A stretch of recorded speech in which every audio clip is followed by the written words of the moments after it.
네, 여러분 안녕하세요. 목회 간호사 10기 목회 간호사 선생님들 반갑습니다. 선생님들 저는 2시간에 걸쳐서 목회 건강 증진에 대해서 선생님들하고 같이 이야기하게 된 계명대학교 간호대학의 박정숙입니다. 너무 반갑고요. 저희들이 목회 간호사 교육 과정을 밟으시는 선생님들을 만날 때마다 너무 벅차고 정말 이런 귀한 일을 하시는 분들과 정보를 서로 나누게 된 것을 정말 귀하게 생각하는데요. 함께 만나지 못하고 이렇게 원격으로 수업하게 되어서 아쉽습니다. 그러나 선생님들이 목회 간호사로서 역할을 하시면서 건강증진은 목회 간호에 있어서 굉장히 중요한 한 파트입니다. 목회 간호가 환자를 간호한다기보다는 전체 교인을 대상으로 또 교회와 관련된 지역사회 주민 전체를 대상으로 건강증진하는 측면이 많기 때문에 선생님들이 이 목회에서 건강증진의 업무가 어떤 것들이 있는지 또 어떤 부분을 관심을 가지고 준비를 해야 될지 이런 부분에 대해서 같이 생각해 보도록 하겠습니다. 목차를 보시면 먼저 목회간호 소개 말씀을 드리고 그 다음에 건강증진 개념, 목회간호사의 건강증진 중재, 목회간호 건강증진 전략 이렇게 말씀드릴 건데요. 2시간이기 때문에 제가 첫 번째 타임에 잠깐 좀 간단하게 목회간호에 대한 소개, 물론 앞부분에서 많이 하셨겠지만 제가 계명대학교 간호대학에서 목회간호센터를 만들면서 쭉 진행해 온 경험이 있기 때문에 전체적인 세계적인 국제적인 입장에서의 목회간호와 그 다음에 한국에서의 목회간호 개념, 계명대학교 간호대학에서의 목회간호 개념에 대해서 선생님들한테 소개를 좀 드리는 게 필요할 것 같아서 간단하게 1부에서는 목회간호에 대한 소개 말씀을 드리고 그 다음에 2부에서 건강증진 개념, 목회간호사의 건강증진 중재, 또 교회에서의 건강증진 정책을 포함한 전략 이런 부분들을 2부에서 나누도록 하겠습니다. 그래서 먼저 목회간호 소개 말씀을 드리면요. 목회간호라는 것은 영어로도 여러 가지 얘기를 합니다. Parish Nursing. 우리 대학에서 또는 한국에서 우리가 목회간호라고 하면 영어로 Parish Nursing을 주로 얘기하고요. 또 Minister of Health, 건강 목회라든지 Congregational Nursing, 교회 간호, 또 Pastoral Nursing, 목회간호, Pastoral Nursing이 목회간호에 가장 근접하는 영어적인 표현인데 실제로는 저희들이 Parish Nursing, 교구 간호 개념을 갖고 와서 목회간호, 한국말로는 목회간호 이렇게 번역을 했습니다. 이렇게 번역하는 과정에도 우리가 처음 이 목회간호를 정착시키면서 여러 가지 에피소드가 있었는데요. 우리가 영어로 Parish Nursing인데 이것을 교구 간호 또는 지역 교회 간호, 교회 건강 간호 이런 용어를 사용하면 어떻겠냐고 목사님들에게 프로포즈 했을 때 교구 간호라는 용어는 너무 가톨릭적인 그런 의미가 있는 것 같다. 그렇게 말씀하셨고요. 그 다음에 또 지역교회 건강간호 이렇게 얘기했을 때는 교회가 어디 아픈 데가 있느냐, 교회를 간호하냐, 뭐 이런 교회 간호라고 했을 때는 교회를 간호하냐 이런 개념을 가지셨어요. 그래서 영어로는 우리가 parish nursing이라는 단어를 쓰지만 한국말로 번역할 때는 목회간호라고 해서 pastoral nursing을 번역한 목회간호라는 말을 사용해서 한국에서는 정착하게 되었습니다. 근데 지금 현재로서 미국서는 목회간호를 parish nursing이나 이런 용어로 쓰지 않고요. Faith Community Nursing, FCN이라고 공식적으로 사용하고 있습니다. Faith Community라는 것은 종교기관이라는 얘기죠. 종교기관이라는 얘기잖아요. 그래서 꼭 목회간호가 교회, 개신교만을 의미하는 게 아니라는 겁니다. 그래서 FCN이라 하면 종교기관 간호, 또 종교공동체 간호, 신앙공동체 간호로서 ANA, American Nurses Association, 미국 간호협회에서 2005년도에 Parish Nursing이라는 용어는 FCN이라는 용어로 통일해서 사용하고 있습니다. 그리고 2012년에 FCN, Faith Community Nursing의 실무 지침, 스탠다드된 그 가이드라인, 프랙티스 가이드라인을 개정해서 페이스 커뮤니티 널스는 어디에서 어떤 업무를 해야 한다라는 지침을 마련을 했습니다. 그래서 한국에서 우리가 교육을 할 때도 그 미국의 FCN의 그 프랙티스 스탠다드를 중심으로 이제 강의도 하게 되고 거기서 한국 상황에 맞게 조금씩 이제 수정을 해서 활용하게 됩니다. 그래서 미국의 FCN 개념은 Serving Christian and Non-Christian Faith Community, 즉 신앙 공동체라면 크리스찬, 개신교 이건 크리스찬이티, 이건 non-Christianity는 다 포함한다. 그러니까 뭐 무슬림까지 포함해서 그 무슬림 기관에서 건강 영적인 부분과 함께 신체적, 정신적, 사회적 영적 건강 관리를 하는 신앙 공동체를 바탕으로 건강 관리를 하는 이런 것을 우리가 목회 간호라고 얘기합니다. 그래서 교회에는 기독교, 가톨릭, 템플, 몰몬교나 불교, 그럼 모스크, 이슬람의 모스크가 다 포함해서 페이스 커뮤니티 널싱에 포함이 되게 됩니다. 목회 간호의 정의는 이제 아마 여러분들이 김정남 교수님한테 강의를 아마 들으셨을 텐데요. 웨스트버그 목사님이 목회 간호를 미국에서 실질적으로 시작을 하셨는데 이 웨스트버그 목사님은 신앙, 페이스와 건강, 헬스 이것이 긴밀하게 상호 영향을 미치는 관계에 있다는 전제하에 목사님이 목회를 하시면서 느낀 점이 그것인 거죠. 신앙하고 건강은 굉장히 밀접하게 관계가 있구나. 이렇게 이제 느끼시고 그래서 교회 지역사회 공동체를 대상으로 전인간호 접근법을 적용해서 신체적, 정신적, 사회적, 영적 교인과 지역사회 주민의 건강관리를 하는 그런 것을 우리가 목회간호라고 하겠다 이렇게 하신 거고요. 그래서 대상자의 신체적, 정신적, 사회적, 교회적, 영적 요구를 충족시켜 나가고 나아가서 건강 증진과 안녕을 추구하는 지역사회 간호 전달 체계 모형이다. 그러니까 FCN은 목회간호는 우리가 임상간호, 지역사회 간호 이렇게 크게 나누었을 때 지역사회 중심의 교회 중심의 지역사회 중심의 그 간호 전달 체계의 모형이다라는 것이죠. 근데 저희들이 이제 우리 대학에서 계명대학교 간호대학에서 목회간호를 시작하면서 계명대학교 간호대학의 목회간호 정의는 어떻게 할 것인가 위원들이 모여서 이제 고민을 해서 우리의 정의는 이렇게 정했습니다. 간호사가 누가 다른 일 얘기하는 게 아니고요. 간호사가 교회를 중심으로 교인들의 신체적, 정신적, 사회적, 영적 건강을 돌보는 간호로서 예수님께서 본을 보이신 바대로 복음 전파, 가르침, 치유 사역을 동시에 실시해서 전인 치유에 이르고자 하는 것. 그래서 이제 우리가 목회 간호로 정의를 내렸습니다. 여기서 우리가 조금 더 범위를 넓혀야 되는 부분은 교인을 대상으로 교인의 신체적, 정신적, 사회적 이렇게 했었는데 교인을 말로 하자면 미래지향적인 교인까지 포함되면 교회 주변의 지역사회 주민까지 포함되는 겁니다만은 그러니까 꼭 교인뿐만 아니라 교인, 목회자 그리고 교회 주변의 지역사회 주민까지 다 포함해서 그들의 신체적, 정신적, 사회적, 영적 건강을 돌보는 돌보아서 전인 치유에 이루고자 하는 간호가 목회 간호라고 이제 볼 수 있는 거죠. 자, 미국 간호협회의 정의는 이 목회 간호를 Special Nursing Practice 하나의 특수 분야로 인정을 했고요. 그리고 이름을 2005년도에 Faith Community Nursing 이라고 얘기했고 Scope and Standard of Practice 이 목회 간호의 범위와 실무 표준을 2012년에 만들었습니다. 그래서 거기서 내린 그 정의는 신앙 공동체 내에서 종교 공동체 내에서 전인 건강 증진 여기 딱 나오죠. 목회 간호에 있어서 굉장히 중요한 부분은 건강 증진이라는 거예요.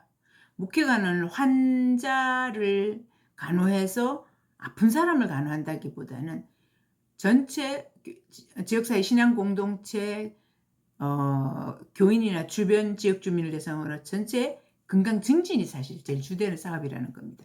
그래서 전인 건강 증진과 질병 예방 과정의 한 분야로서, 그런데 포커스를 어디에 두느냐, 영적 간호에 포커스를 맞춘 전문 간호의 특수 분야라고 미국 간호협회에서 목회 간호, 신앙 공동체 간호 정의를 내렸습니다. 그래서 미국서는 목회 간호사는 환자와 관련된 업무를 하지 못합니다. 스코프에 넘어가는 일입니다. 교인이라 하더라도 환자와 관련된 일이 있을 때는 가정간호에게, 홈헬스 널스에게 부탁을 해야 되고요. 미국의 목회 간호사는 지역 그 교인이나 지역사회 주민의 건강 증진, 질병 예방, 이것을 주 업무로 해야 됩니다.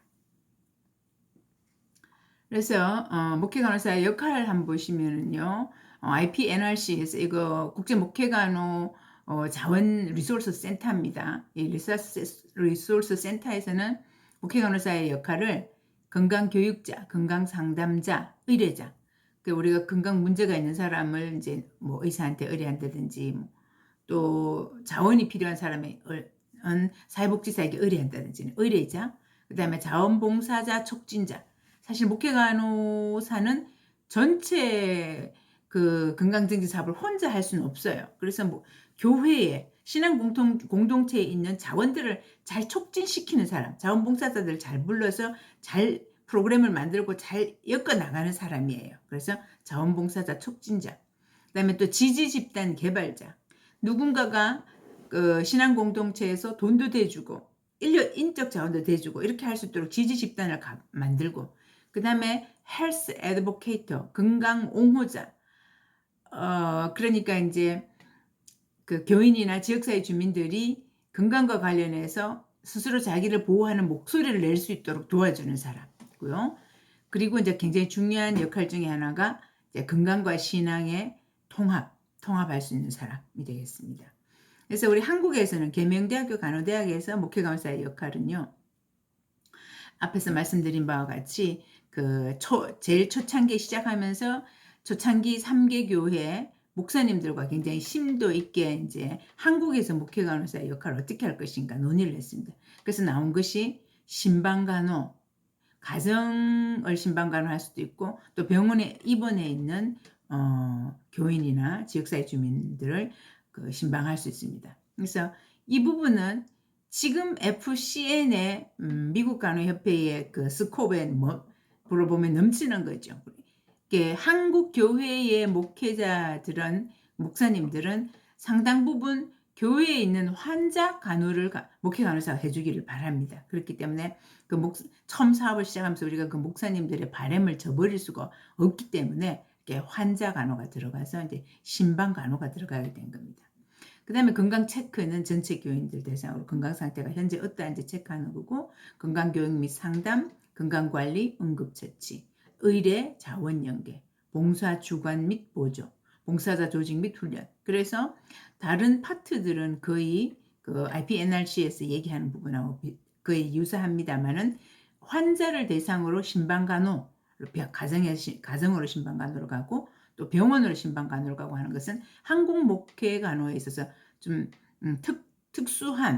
특화된 부분이다, 이렇게 볼 수 있습니다. 그다음에 이제 목회 간호사의 역할에 있어 뉴질랜드도 목회 간호가 좀 호주, 뉴질랜드, 캐나다 이런 데서 좀 발달돼 있는데요. 그 뉴질랜드 FCN Face Community Nursing Association NFCNA다, 그죠? 여기서 목회 간호사의 역할을 7가지로 얘기하고 있습니다. 그래서 비슷하긴 하지만 Health Educator and Health Facilitator, 건강 촉진자 역할, Advocate, 옹호자 역할, 그 다음에 Personal Health Counselor, 그것은 개별적으로 교인들을 대상으로 그 사람들이 건강에 어떤 문제가 있으면 항상 상담을 해주는 Health Counselor 역할, 그다음에 Resource and Referral Agent, 우리가 다 해줄 수는 없기 때문에 어디 자원이 있는지 알려주고 어디로 의뢰하고 어디로 연계해주면 되는지 이렇게 잘 해주는 사람이라 해야 되고요. Coordinator of Health Ministry Volunteers, 그러니까 교회의 그 신앙 공동체의 건강과 관련해서 도와줄 수 있는 자원들이 그 자원봉사자들이 많이 있을 수 있습니다. 교회의 간호사, 또 조무사, 또 사회복지사, 운동 처방사 이런 사람들이 교회에 많이 있을 수 있는데 그 자원들을 잘 엮어서 교인들의 건강관리, 건강증진하는 데 도움이 되도록 코오디네이션, 그 협동하고 협조하고 일이 되도록 하고 하는 역할을 목회 간호사가 해야 된다라는 것이고요. 그 다음에 케어 매니저. 케어 매니저는 실제로 어떤 문제가 있을 때 지속적으로 이제 그 문제를 관리해서 처음부터 끝까지 계속 그게 관리를 해주는 사람이죠. 케어 매니저. 그다음에 액티브 팀 멤버십, 리더십 with the congregation. 그래서 목회 간호사는 사실 교회에서 목회 간호사가 리더십이 있어야 됩니다. 목사님들하고 잘 통하고 목회 간호사가 얘기하면 목사님들은 건강과 관련해서는 목회 간호사 의견을 전적으로 존중해야 된다. 그분이 전문가다. 이런 그 인식을 받으면서 액티브하게 교회에 당회에 역할을 할 수 있는 것이 바로 목회 간호사의 역할이다라고 얘기했고요. 그런 이제 목회 간호사 역할이 있는데 실제로 그런 목회 간호의 모형은 어떤 것들이고 어떻게 진행이 되고 있는가 한번 보시면은요. 목회 간호 모형은 institutional paid, 기관에서 급여를 주는 모형이 있고요. 그다음에 institutional unpaid, 기관에서 급여를 주지 않는 자원봉사형 모형이 있고요. 그 다음에 congregational paid, 이것은 이제 교회에서 월급을 주는 모형이고요. congregational unpaid, 이것은 교회에서 그 급여를 주지 않고 자원봉사형으로 하는, 미국서도 이렇게 다양한 목회간호 모형이 있습니다. 인스티튜션은 이제 그 목회간호를 주관하는 그 기관이 어디냐는 거죠. 병원에서 목회간호 사업을 하는 데도 있고요. 또 우리 같으면 간호대학에서 대학에서 목회간호 사업을 할 수도 있습니다. 그러면 그 기관에서 월급을 주고 목회간호사를 고용하는 타입이 있고요. 그다음에 그 기관에서 목회간호사 월급을 주지 않고 목회간호사는 자원봉사하는 사람을 모아서 이렇게 조직을 하는 경우도 있습니다. 그다음에 교회에서 목회간호사를 고용하는 경우도 있고 교회에서 자원봉사 간호사를 모아서 하는 경우도 있다라는 거죠.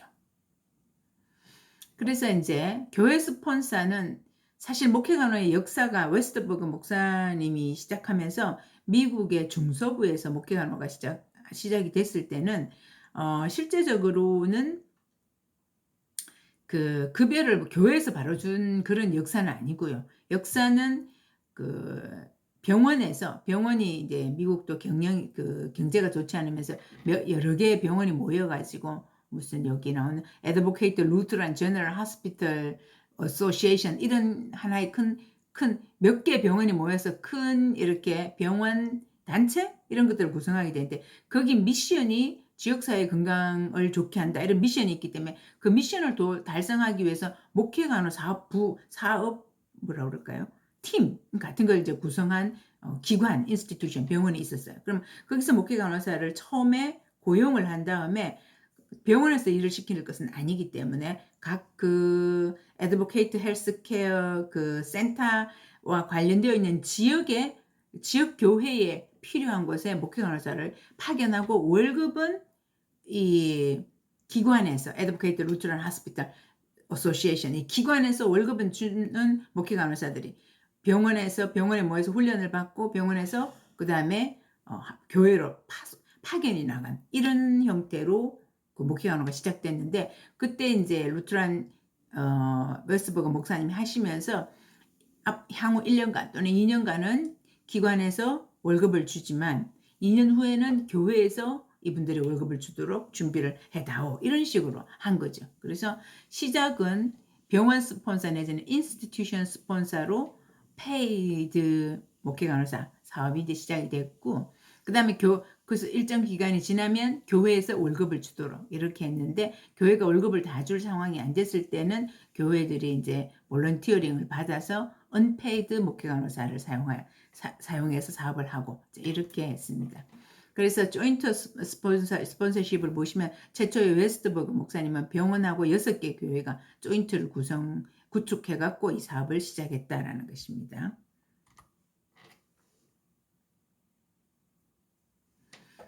그리고 이제 지역사회 에이전시 스폰서는 사업이 이렇게 좀 어느 정도 자리를 잡으니까 미국은 굉장히 기부를 많이 받는 사회잖아요. 그래서 켈로그 파운데이션에서 기부금을 많이 줘서 그 기부금으로 목회간호 사업을 또 유지를 했었고요. 그다음에 자원봉사 목회간호는 이제 목회간호사 선생님들이 자원봉사에서 자기 교회나 또는 병원이나에서 자원봉사 언페이드 급여가 없는 형태로 하는 경우도 상당히 미국에서는 볼 수가 있고요.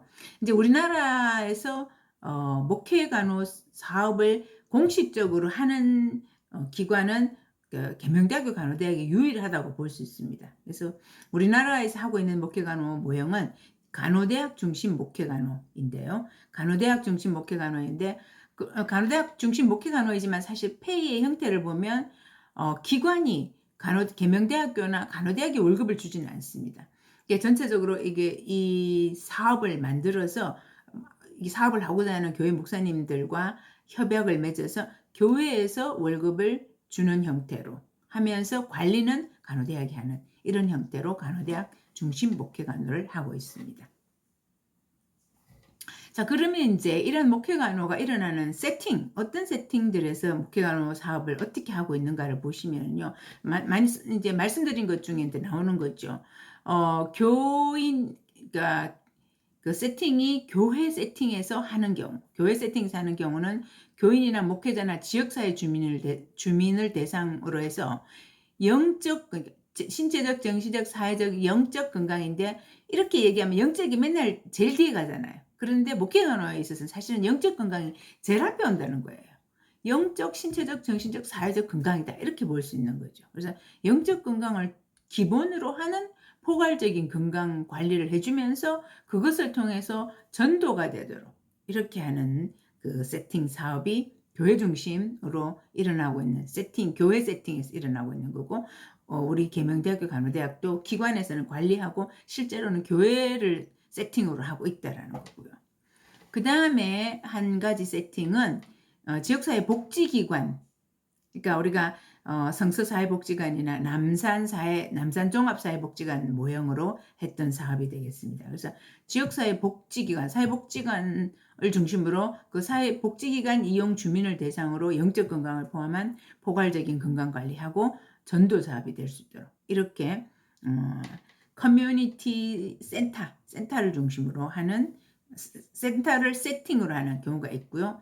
그 다음에 이제 이건 안양샘병원을 모형을 본다면 안양샘병원에서는 병원을 세팅으로 하고 싶다. 병원을 세팅으로 해서 목회관을 하고 싶다라는 생각을 갖고 계세요. 그래서 병원에 입원한 환자나 외래 환자들을 대상으로 영적 건강을 포함한 포괄적인 건강 관리를 하고 그걸 통해서 전도가 될 수 있도록 하고, 그리고 간호사들에게 목회간호 교육을 시켜서 간호사들이 일상의 간호에 영적 간호를 포함될 수 있도록 하고, 그리고 또 이 안양샘병원 입원했던 환자분들이 전도가 되면 지역교회하고 연결을 해주도록 하고, 그래서 목회간호가 일어나는 세팅이 병원에서 일어나도록 이런 세팅도 있을 수 있고요.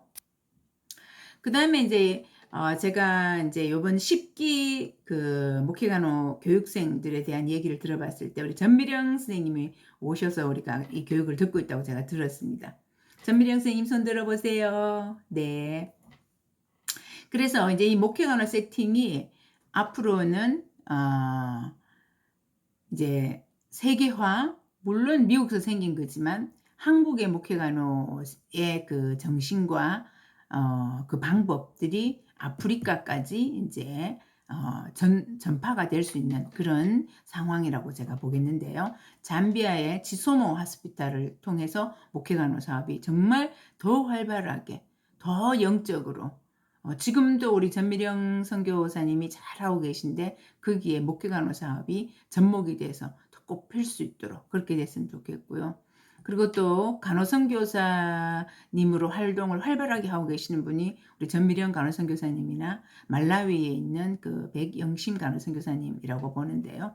이분들이 그 사업에, 그 병원에서 하고 있는 사업에 우리의 목회간호 정신을 같이 접목을 하면 굉장히 더 활발하게 지역사회 중심 하나의 사업 구상이 되지 않을까 이렇게 봅니다. 그래서 이제 이 목회 간호 사업을 하려고 그러면 목회 간호 훈련을 받은 목회 간호사가 있어야 되겠죠. 그래서 목회 간호사, Faith Community Nurse, 목회 간호사 교육을 시키게 되는데요. 목회 간호사 교육을 받을 수 있는 자격이 되는 사람은 간호사 면허 소지자라야 되고 2년 정도의 실무 경험, 그러니까 신규 간호사보다는 2년 정도의 실무 경험이 있는 간호사를 대상으로 하고요. 그 다음에 IPNRC, 목회 간호 그 너싱 리소스 센터, 이 IPNRC의 기초 과정, 요 과정이 지금 우리 계명대학교 간호대학사 하고 있는 10기 기본 과정이 요 IPNRC의 기초 과정을 그대로 지키면서 하고 있습니다. 그래서 이 기초 과정을 듣고 그 다음에 종교에 따른 신학 과정 이수, 권장하기는 종교에 따르니까 불교면 불교, 기독교면 기독교, 그 종교의 교리를 잘 알고 교인들 건강관리를 해야 되기 때문에 이제 우리 같으면 목회간호사 선생님들이 신학하신 분들이 많습니다. 그 다음에 영적 신념과 신앙 공동체 실무 지식이 있어야 되고 건강관리 체계의 과정을 들어야 된다. 즉 매년 보수교육을 통해서 간호가 어떻게 변하고 있는지, 새로운 질병은 어떤 게 생기고 있는지 이런 것들 공부를 하셔야 되고요. 그 다음에 심층 목회간호 사례 연구를 3편 하고 영성훈련 에세이를 쓰고 이런 것을 다 해야지 이제 목회간호사로서의 자격을 갖추게 됩니다. 이러한 목회간호 사업을 하려고 그러면 목회간호 프로그램을 구성해서 뭔가 이 목회간호를 하는 주관 단체가 있어야 되겠죠. 그것이 한국에서는 계명대학교 간호대학이 그 목회간호의 주관 단체를 하고 있는데요. 이 목회간호 사업을 전체 프로그램을 짜고 하는 데는 어떤 내용들이 들어가야 되냐면 교육과 자문, 지금같이 이제 선생님 같이 목회 간호사를 키워야 되겠죠. 그리고 교육하고 이 사람들이 이제 현장에 나가서 목회간호를 할 때 어려운 점이 있으면 언제든지 질문하고 그 자문을 해줘야 됩니다. 그 다음에 이제 그렇게 해서 목회간호사를 파견할 때 페이드 월 언페이드 이제 저희들의 목표는 급여를 받는 목회간호사 시스템을 정착시키는 거예요. 근데 그렇게 쉽지는 않지만은 급여를 받는 목회간호사. 그다음에 언페이드는 또 미국 같은 경우는 자원봉사가 굉장히 활성화되어 있는 그런 나라이기 때문에 우리도 그렇죠. 예를 들어서 65세까지는 우리가 급여형으로 활동을 하다가 65세 이후 은퇴하고 나면 정말 우리 교회에서 내가 언페이드형으로 자원봉사하고 싶다 이런 마음을 가질 수 있잖아요. 그래서 어떤 형태로 할 것인가 결정하고 그 다음에 목회간호사 모집 공고를 내고 면접하고 선발하는데 이것은 파견 보낼 교회의 컨그리게이션의 목사님하고 잘 밀접하게 연결해서 어떤 목회간호사를 원하시는지 그래서 같이 면접을 봐도 되고 해서 적정한 목회간호사를 선발합니다. 그래서 베이직 프리퍼레이션 이렇게 목회간호를 교회에서 하려고 그러면 물품은 뭐가 필요하고 기록용지는 어떤 게 필요하고 사무실은 어떻게 해야 되고 이제 이런 것들을 다 기본 준비하고 오리엔테이션을 주고요. 그래서 목회간호 사업을 시작하고 나면 목회간호사한테 연간 1회씩 보수교육을 시키고요. 그다음에 목회간호사들은 교회당 1명 있고 실제로 대구에도 3개 교회밖에 없다. 분기에 1명 있다. 이렇게 되기 때문에 목회간호사끼리의 네트워킹이 굉장히 중요합니다. 목회간호사들이 서로 정보도 교환하고 어려운 점도 나누고 서로 자원도 연계시키고 이러한 네트워킹이 중요하고요. 그 다음에 목회간호사는 한국에서는 이 리퍼럴 시스템이 되게 중요하죠. 왜냐하면 환자 대상의 목회간호를 많이 하기 때문에 간호사가 해결할 수 없는 부분은 내과 의사에게 리퍼럴 한다든지 이렇게 대학병원을 리퍼럴 한다든지 이런 리퍼럴 시스템들이 굉장히 중요하고요. 그 다음에 목회간호사는 리소스가 어디에 있는지 잘 알고 있어야 됩니다. 예를 들어 우리 교회에 굉장히 경제적으로 안 좋으신 분이 백내장이 심하다. 그러면 백내장 무료 안과 수술은 1년에 2번 있는데 언제 있고 어디 연락해야 되나 이런 걸 잘 알고 있어야 되는 거죠. 그런 리퍼럴 소스를 갖고 있어서 그건 이제 우리 목회간호 센터에서 이런 여러 가지 업무가 잘 돌아갈 수 있도록 관리를 해주고 각각의 목회간호사 선생님들은 교회에 파견돼서 개교회에서 이제 활동을 하게 됩니다. 그래서 이러한 목회간호 프로그램을 개발할 때 이제 꼭 들어가야 되는 것이 기록 체계. 그 계명대학교 목회간호 사업에서는 각 교회에서 동일한 기록 양식을 쓰도록 개발해서 보내주고 있습니다. 그리고 그걸 모여서 뭐 한 달에 한 번 또는 분기별로 한 번씩 모여서 각 교회별로 어떤 업무가 있었는데 기록을 중심으로 보고하도록 이렇게 있고요. 그 다음에 슈퍼비전, 목회 간호사 선생님들이 일을 잘하고 있는지 이제 감독하고, 그 다음에 디스크립션, 어떤 일을 하라고 역할에 대한 지시가 있어야 되고요. 의사 컨설테이션, 이러이러한 경우에는 의사에게 컨설트하라는 거, 어떤 의사에게 컨설트할 수 있는 시스템. 그 다음에 펀드레이징 굉장히 중요하죠. 이 사업이 돈을 버는 사업은 아니기 때문에 누군가가 정말 좋은 의도를 갖고 있는, 선한 의도를 갖고 있는 사람들이 기금을 내줬을 때는 이 사업이 굉장히 원활하게 잘 돌아갈 수 있습니다. 한 가지 이 하늘색에 해당되는 부분 우리 잘 못하고 있는 부분인데요. 인슈어런스 부분입니다. 그러니까 목회 간호사 선생님들이 어떤 뭐 4대 보험이 된다라든지 또는 사고가 났을 때 보험에 가입해 있다든지 미국에서는 이게 이제 돼 갖고 있어야 되는데 우리 한국에서는 아직 이런 부분이 이제 안 돼 있어서 좀 아직은 미약한 부분이라고 볼 수 있습니다. 그러면 이제 계명대학교 목회간호센터의 역사를 한번 보시면은요. 계명대학교 간호대학의 전신은 동산간호전문대학, 동산병원 간호부 양성소입니다. 동산병원 간호부 양성소는 1924년에 세웠어요.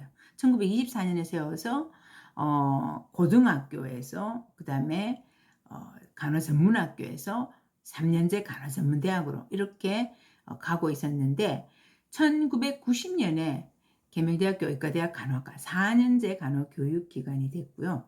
1994년에 계명대학교 간호대학으로 독립이 됐습니다. 승격 독립이 됐습니다. 그래서 그 1994년에 우리가 계명대학교 간호대학이 되면서 우리가 나아갈 바는 무엇이며 우리의 비전을 우리 대학이 갖고 있는 비전을 달성할 수 있는 사업은 어떤 것인가. 그래서 우리가 교수회에서 아주 심도 있게 논의를 해서 우리 대학은 북장로회, 선교회에서 설립해 준 대학이고 그 이념에 맞게 우리도 뭔가 지역사회를 위해서 교회를 위해서 어떤 사업을 할 수 있을까 굉장히 심도 있게 논의를 해서 우리 대학은 목회간호 사업을 하는 것이 가장 우리의 비전을 달성할 수 있다 이렇게 결정을 했어요. 그래서 1994년에 그 결정을 하고 난 다음에 대한기독간호사회 학예 수련회 목회간호 세미나를 우리 계명대학교 간호대학에서 열게 됐고요. 그리고 95년 2월에 마라벨 컬시라는 그 목회간호의 전문가를 초청해서 국내 최초로 목회간호사 기본과정 여러분들 지금 쉽게 하는데 그때가 1기였죠. 그 1기 목회간호사 과정을 개설해서 14명의 목회간호사가 배출이 됐어요. 저도 그때 1기 출신이고 우리 김정남 교수님도 1기 출신이고 권영숙 교수님도 1기 출신이고 이렇게 1기의 목회간호사 14명이 배출됐습니다. 그리고 1995년 2월 17일에 계명대학교 간호대학의 목회간호사업센터를 개설하게 됐습니다.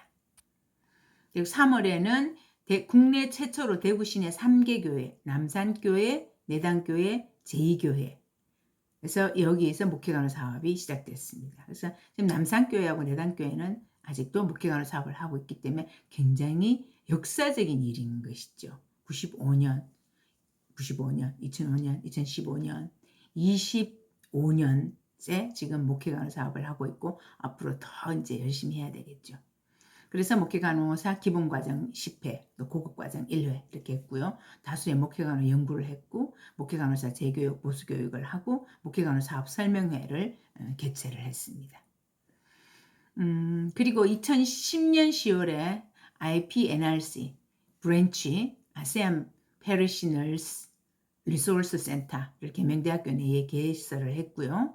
그리고 4개 교회 했었는데 제가 이제 이 교회들이 하다 보니 이제 점차 제2교회도 그만두고 지산제일교회도 그만두고 서문로교회, 북성교회 이렇게 되고 지역사회 센터가 세팅으로 또 목회간호 세팅이라고 그랬는데 남산기독복지관 또 성서지역사회 간호센터 이런 데서 다 목회간호 사업을 했었는데요. 좀 아쉽게도 목회간호 사업을 이제 하다가 또 그만둔 이런 그 센터 세팅들도 많이 있습니다. 자, 계명대학교 목회간호센터는 어떤 역할을 하냐 봤을 때 말씀드린 대로 목회간호사 교육을 하고요. 그 목회간호사를 배출해서 한국에서 목회간호 사업을 할 교회 선정하고 목회간호사 선발하고 파견하고 목회간호사의 업무 지도 감독 평가하고 또 목회간호 관련 자료를 개발하고 다양한 보건교육 자료도 제공하고요. 목회간호사 교육과정 개설하고 수료생들 보수교육하고 또 이제 자체 내 사업으로 교내, 계명대학교 내에 외국인 학생이 굉장히 많습니다. 그래서 외국인 학생 선교 목적으로 외국인 학생 건강검진 및 건강상담을 목회간호 사업센터에서 목회간호사 선생님들 중심으로 매년 한 번씩 열고 있습니다. 그리고 또 이제 지역사회 교회와의 유대관계. 그래서 목회간호 사업 설명회 할 때는 그러니까 목회간호에 관심 있는 목사님들을 모시고 사업 설명회를 하고요. 그 다음에 또 국내외 교류도 하고 연구 수행하고 기금 모금도 하고 이런 활동들을 계명대학교 목회간호센터에서 하고 있습니다. 근데 이제 계명대학교 목회간호센터도 아쉽게도 작년 2019년에 공식적으로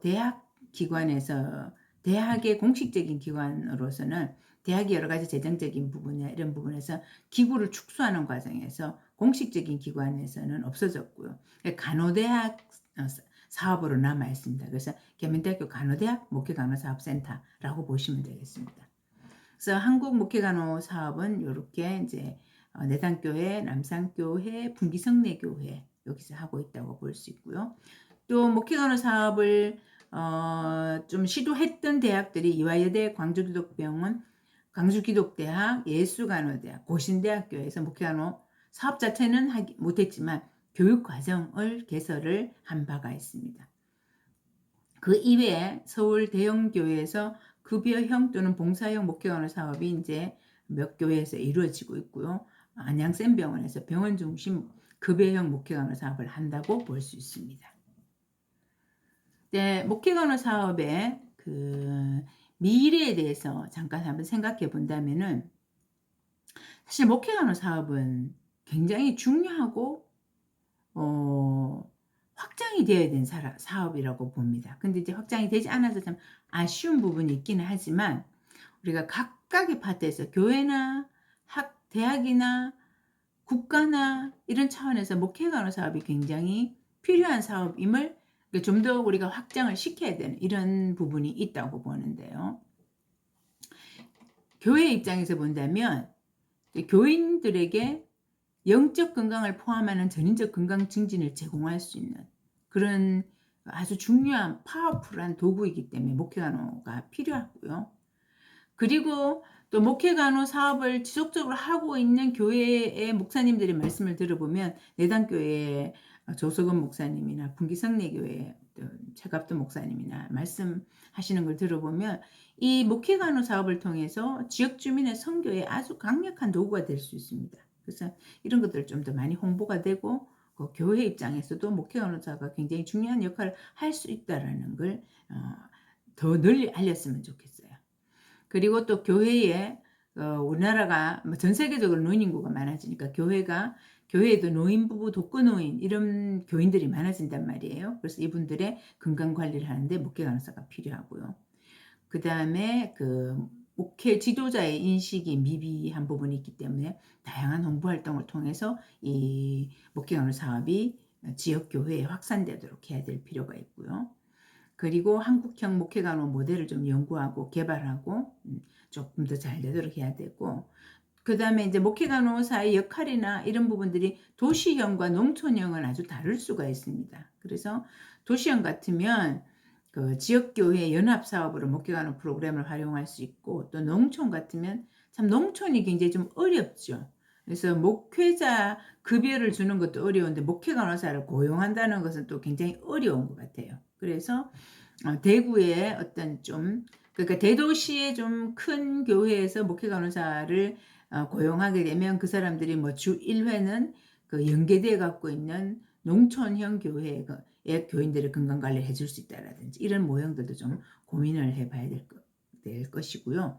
그리고 이박행 목사님이 이제 하신 말씀이 도시의 대형 교회가 좀 뜻을 모아서 목회간호사를 전국의 각 군에 파견해서 그 농촌 지역의 교인들 건강관리나 그 그것도 주변 지역 주변 주민들의 노인들의 건강 관리를 해서 선교가 될 수 있도록 했으면 좋겠다. 이런 의견도 주셨습니다. 그 다음에 간호계의 입장에서 본다면은 미국의 목회간호는 앞에도 말씀드렸다시피 교인의 건강 증진에 포커스를 맞추고 있습니다. 그래서 가정간호사나 보건간호사와 업무가 중복되지 않도록 그 스코프 오브 프랙티스, 업무의 범위를 명확하게 해줍니다. 그래서 미국 목회간호사는 교회 교인의 건강 증진과 근데 그 건강 증진도 어디에 포커스를 맞추냐? spiritual health, 영적 건강에 포커스를 맞춘 건강 증진 사업을 하는 것. 이렇게 명확하게 구분이 되어 갖고 있기 때문에 한국서도 앞으로는 그 목회간호의 어떤 그 스코프나 스탠다드를 정해서 종교 공동체를 중심으로 목회간호가 활성화되는 것이 간호의 한 분야, 한 영역이 확장되는 것이고 또 간호사의 더 많은 간호사를 고용할 수 있고 간호사의 파워가 되고 간호사가 국민 건강에 기여할 수 있는 하나의 새로운 방법으로 제시가 돼야 된다는 거죠.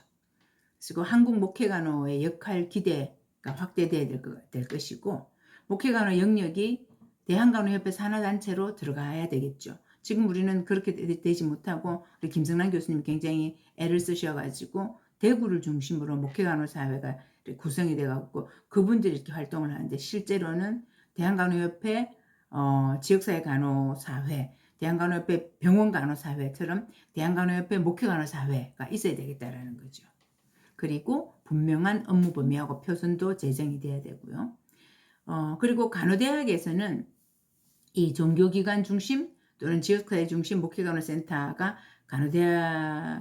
간호대학도 보면 기독교 대학, 뭐 불교 대학 이런 데 간호대학이 있을 수 있습니다. 그러면 그러한 간호대학에서 그 종교기관 중심 목회간호에 조금 더 관심을 가지고 그런 사업들을 할 수 있도록 이렇게 되면 좋겠고요. 그다음에 전국 목회간호사회 지금 결성이 돼 갖고 있지만 조금 더 확대되고 소속감도 있고 네트워킹도 더 잘할 수 있는 그런 단체로 공식적인 단체로 잘 더 발전되면 목회간호사들이 조금 더 일하기가 쉽고 조금 더 도움을 받기도 좋고 이렇게 될 수가 있겠습니다.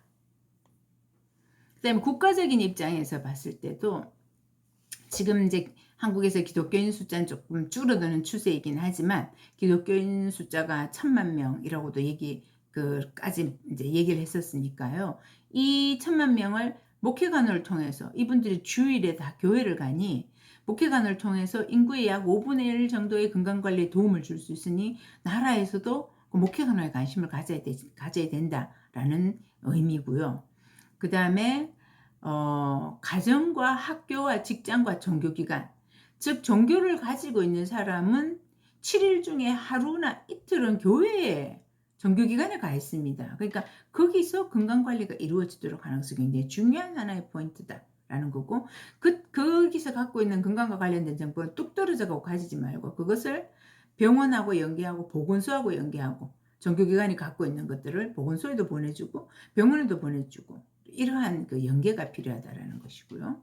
그 다음에 기독교나 가톨릭 이외의 다양한 종교기관에서도 페이스 커뮤니티 널싱은 수행이 가능하고요. 그리고 국가적인 입장에서 봤을 때 종교기관은 이 건강관리를 할 수 있는 장소, 교회가 있기 때문에 교회 사무실이 있으면 환자들 혈압 재고 다 할 수 있어요. 그런 장소가 있고 인력, 이제 목회간호 교회에서 고용을 하든지 페이드건 언페이드건 교회에서 훈련된 인력을 건강관리를 위해서 쓸 수 있고요. 그리고 종교기관은 물적 자원이 있지요. 물적 자원이 있죠. 그래서 헌금이나 이런 것들을 이용해서 교인들의 건강관리를 할 수 있어요. 그래서 다 되어 있는 시스템을 엮어서 활용하면 되니 국가적인 입장에서 국민의 건강관리할 수 있는 또 하나의 그 세팅과 도구가 생기는 거니까 목회관을 좀 활발하게 활용했으면 좋겠다. 그런 것이고요. 그 다음에 건강은 궁극적으로 과학적인 의학하고 종교적인 신념과의 통합이 필요하다. 그러니까 어떤 사람은 정말 영적으로 건강하면 모든 신체적 건강이 다 따라와요. 영적으로 굉장히 이제 강력한 사람들은. 그렇기 때문에 이 스피리추얼한 면과 건강면 이런 면을 잘 통합시키는 것도 굉장히 필요하고 그걸 통해서 더욱 효과적으로 국민의 건강 관리를 할 수 있다면 국가적으로도 목회관의 사업을 장려해야 된다라는 말씀을 드리고 싶습니다. 그다음에 이제 지금 우리가 코로나 때문에 전 세계적으로 큰 어려움에 봉착해 갖고 있습니다. 그래서 정말 어렵죠. 그래서 이 코로나가 2019년 11월 17일 중국 우한에서 처음 발생했고요. 이게 사스 코브이2 코로나 바이러스 RNA 바이러스가 원인 바이러스고 한국에는 2020년 1월 8일 날 첫 확진자가 발생을 했고 그 다음에 1월 21일 날은 중국 우한에서 의료진 15명이 확진되면서 중국에서 이게 사람 간의 감염을 공식적으로 확인해 줬고요. 근데 이제 우리 대구가 또 이 코로나19하고는 또 밀접한 연결이 돼 갖고 있죠. 2020년 2월 17일 날 대구에서 첫 확진자가 나타났는데 31번 전국적으로 보면 31번 환자예요. 신천지 교회하고 관련된 분이었고 이분이 대구의 6,000명의 이분이라고 말하기는 곤란하지만 이분 발생 이후로 대구에 단기간에 6,000명의 코로나 환자가 발생을 했습니다. 그래서 대구에서 대유행이 일어난 거죠. 이 과정에서 2020년 3월 11일에 WHO에서 코비드-19 팬데믹 범유행 선언을 했고요. 현재 9월 20일 현재 세계 확진자가 3천만 명을 넘었고 사망자는 95만 명을 넘었습니다. 한국은 9월 20일 현재에 2만 2천 명 그리고 사망이 몇 명인가요?